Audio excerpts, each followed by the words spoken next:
सूर्य देव की दिव्य गाथा। सृष्टि के प्रारंभ में संपूर्ण ब्रह्मांड अंधकार में डूबा हुआ था। देवता और ऋषि एक दिव्य शक्ति की प्रार्थना कर रहे थे जो इस अंधकार को मिटा सके। भगवान विष्णु ने सृष्टि के संतुलन के लिए एक दिव्य प्रकाश रूपी देवता के जन्म का संकल्प लिया।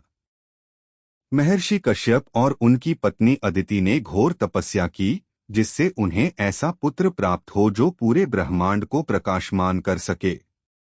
उनकी भक्ति से प्रसन्न होकर भगवान विष्णु प्रकट हुए और अदिति को यह वरदान दिया कि उनका पुत्र सृष्टि का उजियारा बनेगा। अदिति के गर्भ से विवस्वान का जन्म हुआ।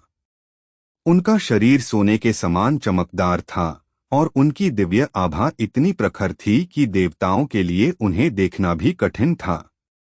देवताओं ने स्वर्ग से पुष्प वर्षा की और संपूर्ण ब्रह्मांड में हर्ष की लहर दौड़ गई। सूर्य देव जैसे जैसे बड़े हुए, उनकी ऊर्जा असहनीय होती गई। उनके ताप से देवगण चिंतित हो उठे और उन्होंने सूर्य देव से प्रार्थना की कि वे अपनी ऊर्जा को नियंत्रित करें। सूर्य देव ने ध्यान और तपस्या करके अपनी शक्ति को संतुलित किया। सूर्य देव को उनकी गति और ब्रह्मांड के संतुलन के लिए 7 दिव्य घोड़ों से युक्त एक स्वर्णिम रथ प्रदान किया गया।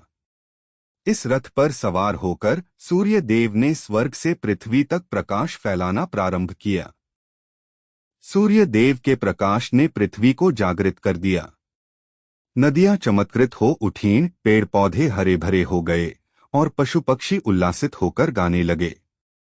मनुष्य ने सूर्य देव को जीवनदायी शक्ति के रूप में पूजना शुरू कर दिया।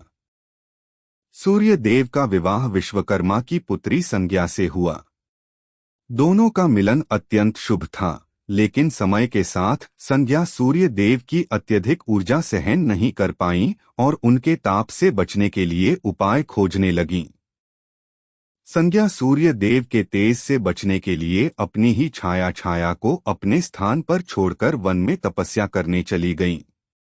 छाया ने सूर्य देव के साथ रहकर उनके पुत्रों की देखभाल की।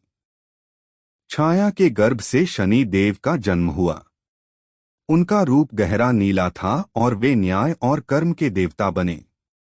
उनका व्यक्तित्व कठोर और अनुशासन प्रिय था, जो आगे चलकर नवग्रहों में स्थान प्राप्त करने वाले थे। रथ सप्तमी का पर्व सूर्य देव के उत्तरायण गमन का प्रतीक है। यह दिन अंधकार से प्रकाश की ओर, अज्ञान से ज्ञान की ओर बढ़ने का संदेश देता है। इस दिन भक्तगण सूर्य को अर्घ्य अर्पित करते हैं और सूर्य नमस्कार करते हैं।